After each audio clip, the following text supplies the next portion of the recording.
an exclusively female group of experts, a relatively rare image in the field of research and innovation. Gender equality among researchers is precisely the theme of this discussion organised by the European Parliament's Panel for the Future of Science and Technology.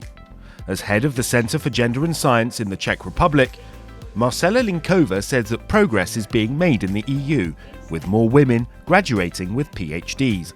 But these efforts must be accelerated. In the transition to the research profession, the proportion of women goes down to 34%, and it's even lower in the STEM.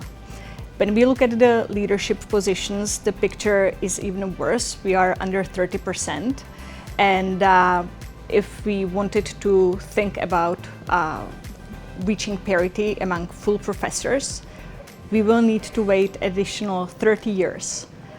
To accelerate this process, the EU should continue with policies already underway, but take further steps like eligibility criteria.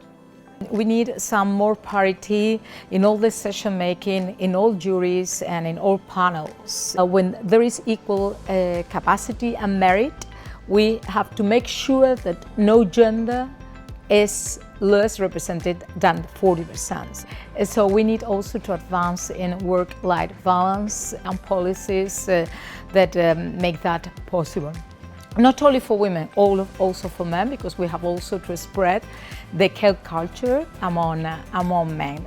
Speakers agreed that a strong and sustained commitment to equality, backed by bold action, is especially important in times of growing pushback against gender equality.